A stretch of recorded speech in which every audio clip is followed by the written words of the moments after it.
Devanshi, am I audible बेटा? आपको आवाज आ रही है? Yes, sir. ओके। Sir, हो रही है screen share? हाँ हाँ हाँ हाँ बेटा, प्रोसीड कीजिए। अब स्क्रीन अभी आप लोगों ने ओपन किया है, मोबाइल का सारा व्यू नजर आ रहा है।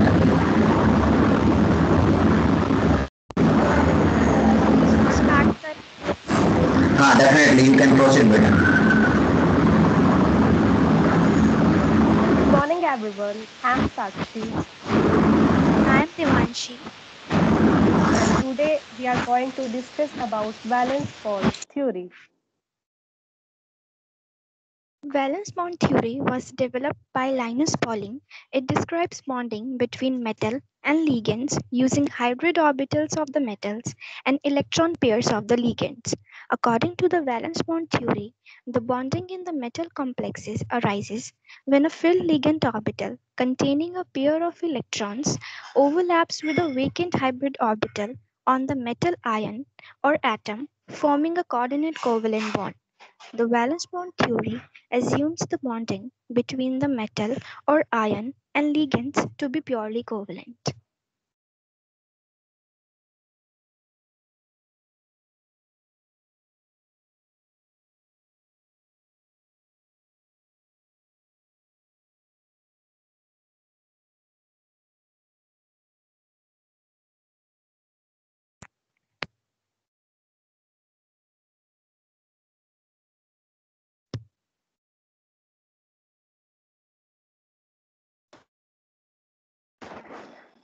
This is the simplest of the three theories and is easy to apply. It gives accurate explanation for the structures and the magnetic properties of coordinate compounds. Here are some bases of valence bond theory. The main assumptions of this theory are: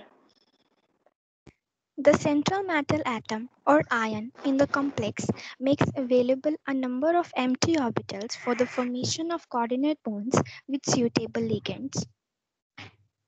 for example, if the coordination number is 6, empty orbitals, the 6 empty orbitals are made available, and if the coordination number is 4, the 4 orbitals are available in the central metal ion. The d orbital involved in the hybridization may be either inner, that is n-1 d orbitals, or outer, that is n d orbitals. For example, in case of octahedral hybridization, the orbitals may be ns, 3np, and 2nd, or 1ns and 2n-1d.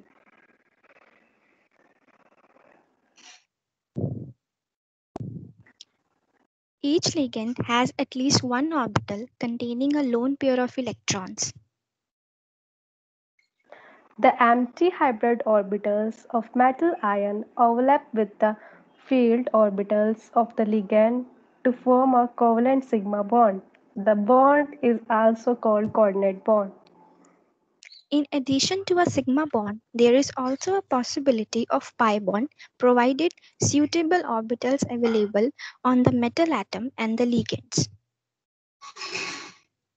Some common types of hybridization of atomic orbitals and their geometries. If the coordination number is 2, the hybridization is sp and the shape is linear. If the coordination number is 2, the hybridization is sp2 and the shape is trigonal planar. If the coordination number is 4, the hybridization is sp3 and the shape is tetrahedral. If the coordination number is again 4, the hybridization is tsp2, in which the d orbital involved is dx square minus y square of the inner, that is n minus 1 shell. And if the coordination number is 5, the hybridization is tsp3, the t orbital involved is dz square of the inner, that is n minus 1 shell, and the shape is trigonal bipyramidal. If the coordination number is again 5, the hybridization is sp3d, in which the d orbital involved is dx square minus y square of the outer, that is nth shell, and the shape is square pyramidal. If the coordination number is 6, the hybridization is d2sp3 or sp3d2, in which the d orbital involved are z dz square and dx square minus y square of the inner, that is n minus 1 shell in the first case and of the outer, that is n shell in the second case, and the shape is octahedral.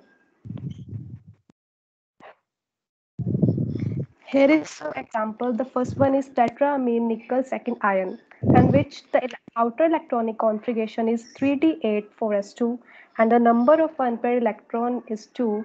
The hybridization is sp3 and the geometry is tetrahedral. The next is hexamine chromium 3 ion, in which the outer electronic configuration is 3d5 and 4s1. The chromium in this complex is in +3 oxidation state, and the ion is formed by the loss of one 4s and two of the 3d electrons. The inner 3d orbitals are already vacant, and two vacant 3d, one 4s and three 4p orbitals are hybridized to form a 6d2sp3 hybrid orbitals, and the geometry is octahedral geometry. Here are some limitations of valence bond theory. The valence bond theory successfully explained many stereochemical and magnetic properties of coordination compounds. However, it has many limitations. The main limitations of valence bond theory are: it provides only qualitative explanation for complexes. It does not explain the color and electronic spectra of complexes. The theory fails to explain why some metal complexes in a particular oxidation state are low-spin complexes, while some other complexes of the same metal ion in the same oxidation state are high-spin complexes. It does not explain the variation of magnetic moment values with temperature. It does not take into account the splitting of d energy levels. It does not predict the relative stability of different structures. The valence bond theory does not predict whether the four-coordinate complex will be square planar or tetrahedral. This can be explained on the basis of magnetic moment values of the complex. The valence bond theory does not tell us why water and halide ions commonly form high-spin complexes, while cyanide ions form low-spin complexes. Thank you all for being here, and I really appreciate that you took the time to be here and listen to our presentation.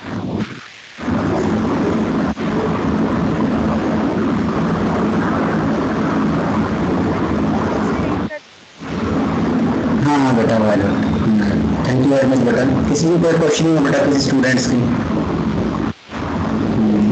साक्षी और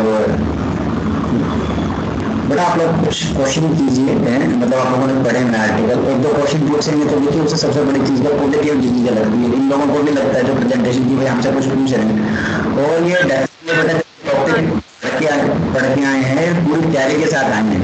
आप इनसे question ही करोगे तो ये answer भी देंगे no doubt. तो without hesitation आप क्वेश्चन पूछिए। क्वेश्चन पूछना जरूरी है। प्रेजेंटेशन का जो सबसे बेटर पार्ट है वो क्वेश्चन ही है। अगर आपसे कोई क्वेश्चन नहीं आप नहीं पूछ रहे तो मीन्स क्या आपको कुछ समझ में नहीं आई बात है। ओके, कहीं ना कहीं क्वेरी होती है। तो ये आर्टिकल बहुत सारे आपने पढ़े हैं, आप ऐसा मत सोचिए बुरा मानने वाले, बुरा नहीं लगेगा उनको। ये आंसर उनके पास सारी चीजों के आंसर मिलेंगे जो आप इससे क्वेश्चन ये टॉपिक से रिलेटेड आप पूछना चाहेंगे। But first of all you start this habit. Okay, आप क्वेश्चन कीजिए, आंसर